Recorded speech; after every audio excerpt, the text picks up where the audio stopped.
Yo, what's good? So I just wanted to make a little video about the anxieties that I'm having with the upcoming US presidential election. I know that a lot of people, whether or not you follow politics or not, um obviously this dialogue, this conversation has been seeping through a lot of people's social media intake, to a lot of people's conversations, and it's a lot.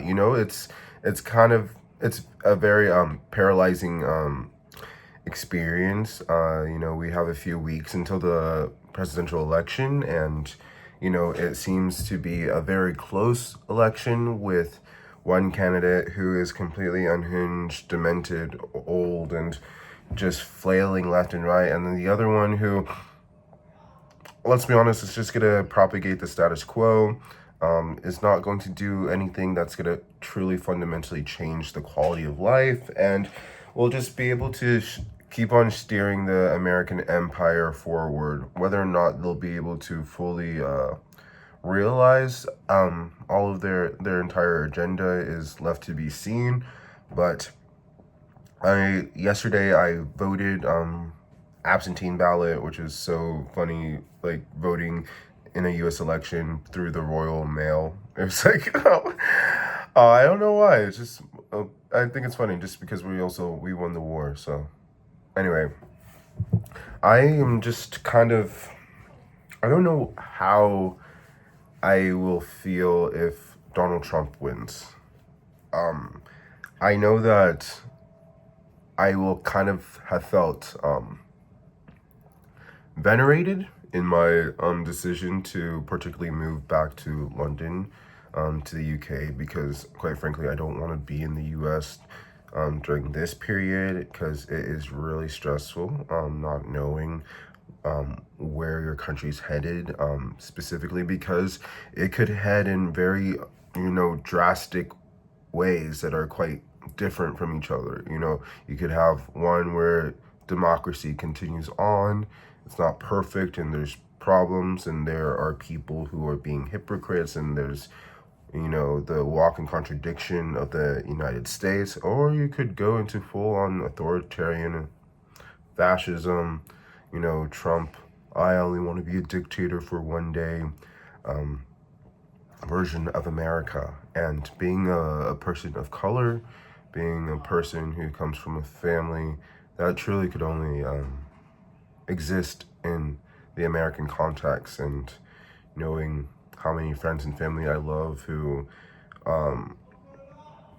would be targets of a Donald Trump regime is terrifying. And Project 2025 is even more terrifying than that, because literally every single good thing about our country, every single progression that our institutions are capable of making, are fundamentally being challenged, restricted, and if Trump wins, would be abolished. Like, he wants to abolish the Department of Education. I'm like, bro, that's so extreme. I know the plurality of Americans don't feel that way. Like, what the fuck are you doing? These times are so stressful. As the thing is, so I don't want to be right, though. I don't want Donald Trump to win. I want Kamala Harris to win. I want to have moved here and have bettered myself, but not moving forward from the election being like, oh yeah, had I not done this for myself, then I would have been totally fucked. Because I don't have a lot of faith in the US government. And that's for obvious reasons, right? There's been instability, really dangerous political rhetoric throughout my childhood, my upbringing. Like, it's just been a very unstable time, and then the cost of living crisis is just gut wrenching, and it's very demoralizing. Thinking, oh, I may never be able to make a living wage, or I may never be able to have the lifestyle that my parents had when they were my age. Granted, technology was way more limited, and things were way more affordable. But I think you guys can appreciate where I'm getting at on that. Anyway, I think it's because I'm American.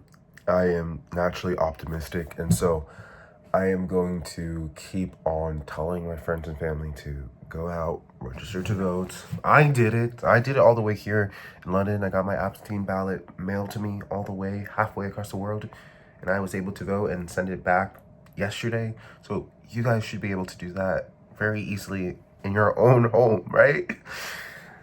I'm just gonna keep on moving and progressing and just putting, I don't know, just like, I know it's kind of like prayers and shit, blah blah blah, but I'm just gonna keep on like trying to manifest a good future. Of course that requires actual due diligence and work, but you know, there's only so much I can do. But as I was alluding to, what I can do is just keep on telling people to register to vote, remind them that their vote does in fact matter, and remind them that not everyone in the world has the privilege of being able to vote in an election, and not everyone has the privilege of being American.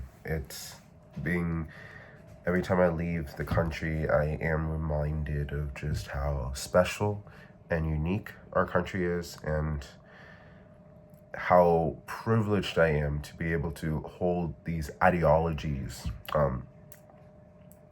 that other people can't or have not been allowed to formulate because of the political systems in which they exist in their own respected countries. We are so privileged being Americans.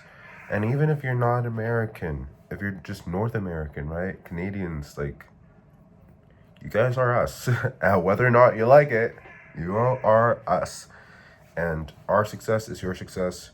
Our downfall is your downfall. So Canadians, like, we are all interconnected. So don't kind of get off your high horse. But yeah, I just wanted to like share with you guys kind of like a vibes check of what's been kind of on the forefront of my mind throughout this election cycle. I can tell you this though. I am confident that Kamala Harris is going to win the popular vote. Will she win the Electoral College? We don't know yet. Unfortunately, America, democracy, shiny democracy on the hill. It's not fully democratic when choosing president, because you have to win the majority of Electoral College votes in each state, and then you have the swing states. So, anyways, I am going to head off. I kind of slept in till 2 p.m. today because I went out last night. It was great. We had some issues of trying to get into a club that was just, the line was so long, and then it was going to cost us 40 pounds to get in, and I'm like, no. So we went back to the student accommodation, hung out with some people, drank, and just had a jolly old time. We played the game Truth or Drink, which was fun, but I also was playing it with people who weren't very I don't think they weren't very liberal in their identities, and you know, I think pretty kind of inexperienced in terms of, you know, sex and stuff. Not saying like we were having sex or anything like that, but you know, they were a little bit of a raunchy card game, you know what I'm saying.